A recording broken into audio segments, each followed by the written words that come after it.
what's up guys, my name is Alex and welcome to this week's Supergirl recap video. So let's get into this video. This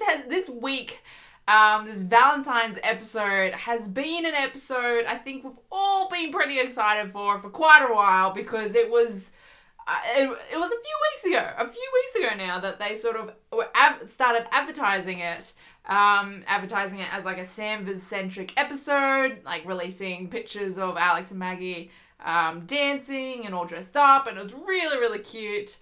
So we've all been pretty excited for this episode. And I have some feels about this episode for sure. Okay, so first of all, I want to talk about the really, really cute stuff. I want to talk about Alex and Maggie because they were adorable.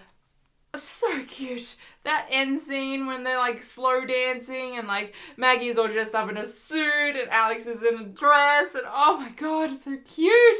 And also when Alex is like, whenever Alex is talking about Maggie, like I get so goddamn emotional. Like when she was talking to Kara about Maggie and what she likes and stuff like that, when she was talking about she likes guns and bonsai trees. Oh my god, my feels were so real. So we did get to learn a little bit more about Maggie this episode as well. We sort of got to know more about her background and her coming out story, which was heartbreaking as well. And it did center around Valentine's Day, as she mentioned. It was sort of mentioned at the start of the video that Maggie doesn't like Valentine's Day. She despises Valentine's Day, actually. And we did find out why she hates Valentine's Day in this episode. And oh, my heart broke. Like, just imagining like a 14-year-old Maggie asking a girl out for Valentine's Day, and as a result of that, she gets kicked out of her home. So that was like heart-wrenching, and like a good reason to hate Valentine's Day. It literally brings up the memory of you getting kicked out of your home at 14 and you having to just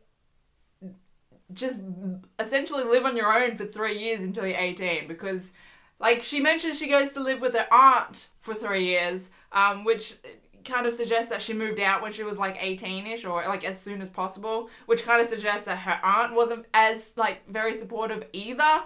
Oh my god.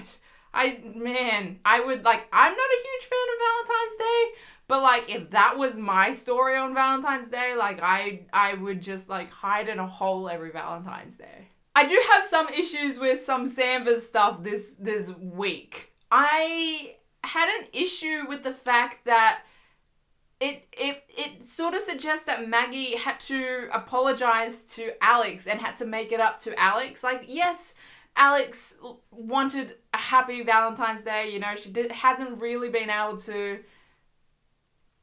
have a Valentine's Day, really. Like, she never had a relationship where she really got to celebrate Valentine's Day to the extent that it's supposed to be celebrated, right?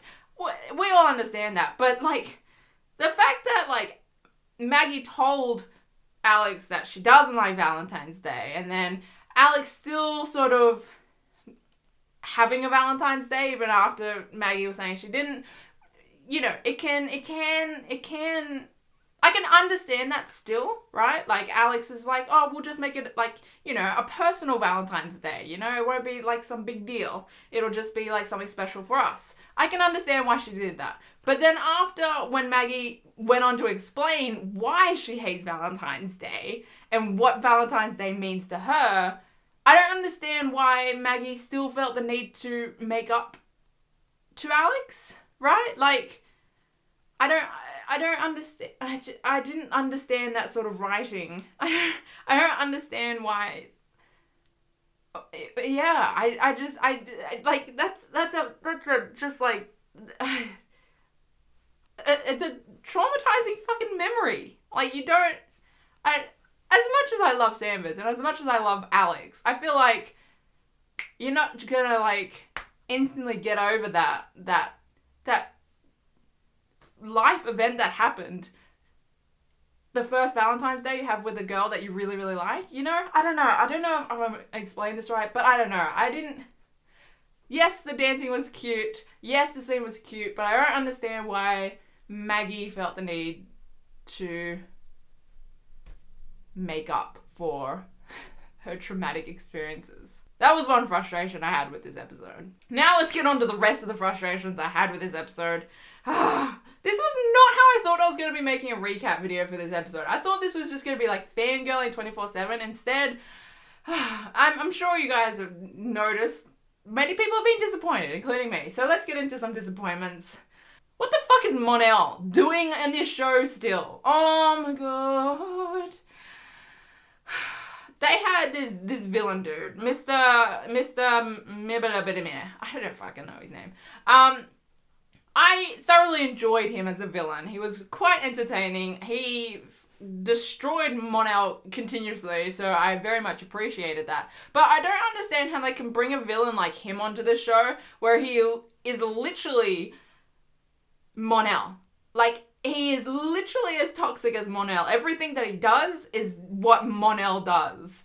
I don't understand how they can, like, bring this guy onto the show, clearly know that he's a villain, what he's doing is wrong and toxic and just god-awful, and then still turn around and think that this Mon-El Kara relationship is great and romantic. I don't understand the thought process behind that. Like, that's just the general, like, disappointments I have of Supergirl right now. I don't understand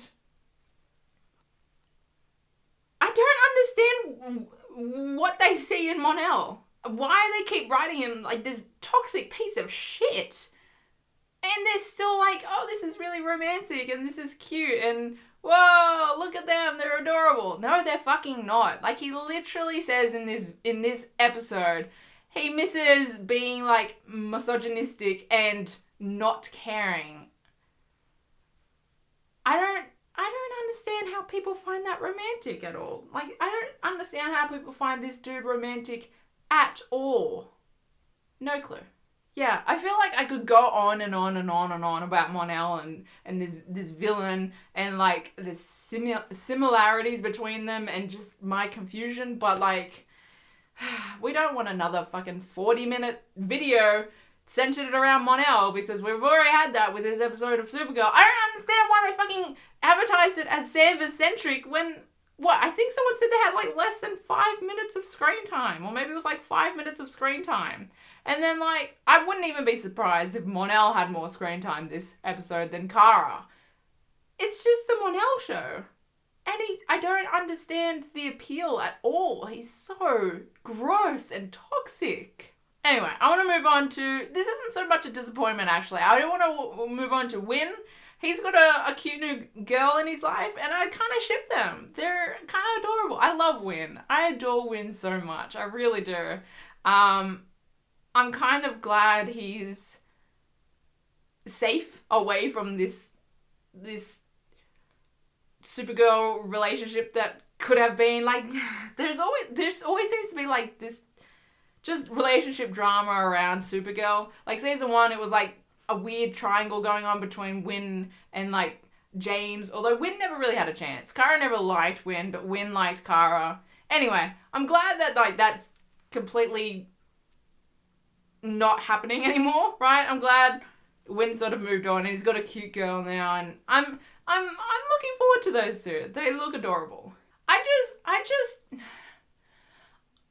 just want Supergirl to be about Supergirl again. I want Supergirl to be, like, kicking ass and taking names and, like, having an actual storyline. I don't understand what happened to the second half of the season. I don't know what, like, have they switched writers or something? I honestly don't know. And it saddens me because I'm actually getting, like, it's hard to explain. I love Sanvers and I will continue to watch Supergirl for Sanvers, but it's, like, exhausting to watch Supergirl now with this Mon-El shit happening. Like, at the end of each episode, because each episode ends with Mon-El, apparently, I'm just so tired of seeing him. Anyway, so that's my recap video of Supergirl this week. A little different than what I was expecting on doing, to be honest. I'm really sad that this was how the episode went. Anyway, so if you guys want to see a reaction video to this episode, to the Valentine's episode, I did a live reaction to it, which is exclusively for my patrons. So if you're wanting to look at that reaction video, watch a reaction video of that, or you're just wanting to help support this channel, I'll have a link to my Patreon below. Doesn't matter how much you pledge, you'll get access to that reaction video, and I'll be doing them once a month until I reach my goal of $250, and then I'll be doing 2 reactions a month. But yeah, so that'll just be in the description, and along with all my other social medias like Twitter, Tumblr, stuff like that. And if you want to subscribe, watch out for other videos that come up on my channel. Subscribe button's down there as well. But other than that, I will see you guys in my next video. Okay, bye.